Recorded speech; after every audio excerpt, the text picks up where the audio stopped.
রেকর্ডে যন্ত্রসঙ্গীত শুনলেন। বাংলাদেশ বেতার, রাজশাহী। এখন শুনবেন স্থানীয় বাংলা সংবাদ।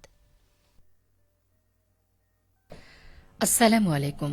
বাংলাদেশ বেতার রাজশাহী স্থানীয় সংবাদ পড়ছি রুকসানা আক্তার লাকি। রাজশাহী বিশ্ববিদ্যালয়ের উপাচার্য অধ্যাপক ড সালেহ হাসান নকিব বলেছেন, স্বাধীনতার এই ৫৩ বছরে অনেক মানুষের আত্মত্যাগ রয়েছে। সেই বিপ্লবীদের আকাঙ্ক্ষা আজও পূরণ হয়নি, তবে ২৪-এর গণ অভ্যুত্থান নতুন সুযোগ এনে দিয়েছে।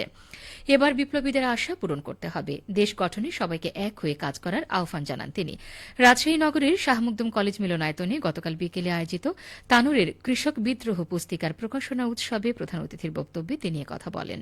অনুষ্ঠানে পুস্তিকার লেখক মাহবুব সিদ্দিকী বলেন, ৭১-এর স্বাধীনতার অপূর্ণ আকাঙ্ক্ষা বাস্তবায়নে মুক্তিযুদ্ধের পরই রাজশাহীর তানোর, বাগমারা, মোহনপুর ও নওগাঁর আত্রায়ে আবারও আন্দোলন গড়ে তুলেছিলেন বিপ্লবী যোদ্ধারা। ১৯৭৩ সালের ১১ ডিসেম্বর তানোরে রক্ষী বাহিনীর হাতে শহীদ হন এই আন্দোলনের ৪৪ জন যোদ্ধা। সেদিনের সে বর্ণনা তানোরের কৃষক বিদ্রোহ পুস্তিকায় উঠে এসেছে। অনুষ্ঠানে সভাপতিত্ব করেন রাজশাহী বিশ্ববিদ্যালয়ের ভারপ্রাপ্ত রেজিস্ট্রার অধ্যাপক ড ইফতেখারুল আলম মাসুদ। নওগাঁয় শীত জেঁকে বসেছে, শুরু হয়েছে মৃদু শৈত্যপ্রবাহ। আজ সকাল ৯টায় জেলার বদলগাছি আবহাওয়া অফিসে স্থানীয় তাপমাত্রা ৯.৯ ডিগ্রি সেলসিয়াস রেকর্ড হয়েছে, যা চলতি মৌসুমে সর্বনিম্ন বলে জানিয়েছে আবহাওয়া অফিস। উত্তরের হিমেল বাতাস শীতের তীব্রতা বাড়িয়ে দিচ্ছে। কুয়াশায় আচ্ছন্ন থাকছে প্রকৃতি। সকালে সূর্য ওঠার পর শীতের তীব্রতা ও কুয়াশার দাপট কিছুটা কমছে। নওগাঁর বদলগাছি কৃষি আবহাওয়া অফিসের কর্মকর্তা মিজানুর রহমান বলেন, ২৪ ঘণ্টার ব্যবধানে জেলায় তাপমাত্রা কমেছে ২.১ ডিগ্রি সেলসিয়াস। শীতল বাতাসের কারণে শীতের তীব্রতা বেশি অনুভূত হচ্ছে। এই তীব্র শীতে পর্যাপ্ত গরম কাপড় ব্যবহার করার পরামর্শ দিয়ে নওগাঁ সিভিল সার্জন ডাক্তার নজরুল ইসলাম বলেন, শিশু ও বয়োবৃদ্ধ মানুষকে বাড়ির বাইরে বের না হওয়া, বাসি খাবার না খাওয়া ও উষ্ণ গরম পানি ব্যবহার করার পরামর্শ দেওয়া হচ্ছে।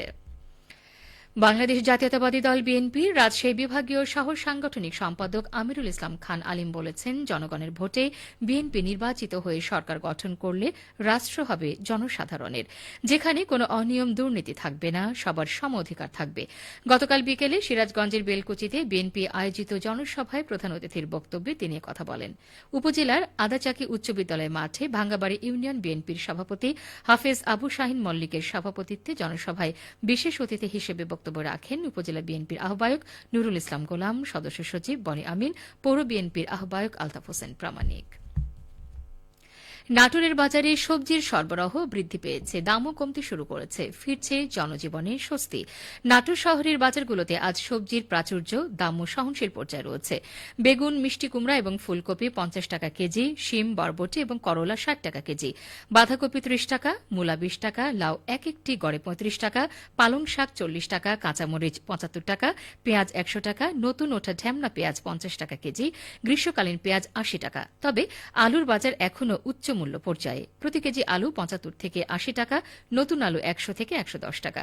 তবে গ্রামীণ জনপদের বাজার এবং হাটগুলোতে দাম আরও কম। কৃষি সম্প্রসারণ অধিদপ্তর নাটোর জেলা কার্যালয়ের উপপরিচালক মোহাম্মদ আব্দুল ওয়াদুদ বলেন, চলতি মৌসুমে দীর্ঘদিন বৃষ্টি হয়েছে, তাই কৃষকের সবজি আবাদ ক্ষতিগ্রস্ত হয়ে বাজার মূল্য বৃদ্ধি পেয়েছিল, এখন সহনীয় পর্যায়ে চলে এসেছে।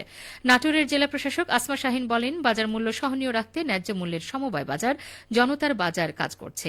এ সংক্রান্ত টাস্কফোর্স কমিটি সক্রিয় ভূমিকা পালন করছে। প্রচলিত বাজার পর্যবেক্ষণ এবং নিয়মিত অভিযান পরিচালনা করা হচ্ছে। নিবিড় মনিটরিং কার্যক্রমে বাজার মূল্য সহনীয় পর্যায়ে এসেছে। চলতি রোপা আমন মৌসুমে ধানের ভালো ফলন পাচ্ছেন বগুড়ার কৃষকরা। কাঙ্ক্ষিত ফলনের সাথে প্রত্যাশিত দামে খুশি জেলার আমন চাষিরা। গত বছর বগুড়ায় হেক্টর প্রতি ৩.৩ মেট্রিক টন ফলন পাওয়া গেলেও এবার পাওয়া যাচ্ছে ৩.৫ মেট্রিক টন। বগুড়া কৃষি সম্প্রসারণ অধিদপ্তরের তথ্য বলছে, চলতি মৌসুমে এ জেলায় আমনের প্রত্যাশিত ফলন হয়েছে। এ পর্যন্ত বগুড়ার মাঠে থাকা ৮০% জমির ধান কাটা হয়েছে। হেক্টর প্রতি ৩.৫৩ মেট্রিক টন ফলন পাওয়া গেছে। সেই হিসেবে বগুড়ায় এবার আমন উৎপাদনে লক্ষ্যমাত্রা ছাড়িয়ে যাবে বলে আশা করা হচ্ছে। কৃষি সম্প্রসারণ অধিদপ্তর বগুড়া সূত্রে জানা গেছে, বগুড়ায় চলতি রোপা আমন মৌসুমে ১,৮৩,৫৫২ মেট্রিক টন জমিতে ধান চাষের লক্ষ্যমাত্রা নির্ধারণ করা হয়েছে। জেলায় চাষ হওয়া রোপা আমন ধানের বেশিরভাগই উচ্চ ফলনশীল এবং হাইব্রিড জাতের, এছাড়াও স্থানীয় ও সুগন্ধি জাতের ধানও রয়েছে। সবশেষে আবহাওয়া। আজ দুপুর ১২টায় রাজশাহীতে তাপমাত্রা ছিল ২৪ ডিগ্রি সেলসিয়াস। এ সময় বাতাসে আপেক্ষিক আর্দ্রতার পরিমাণ ছিল ৪৪%। রাজশাহী ও পার্শ্ববর্তী এলাকায় আজ সূর্যাস্ত সন্ধ্যে ৫টা ১৬ মিনিটে। সংবাদ শেষ হল। আমাদের পরবর্তী সংবাদ দুপুর 2:05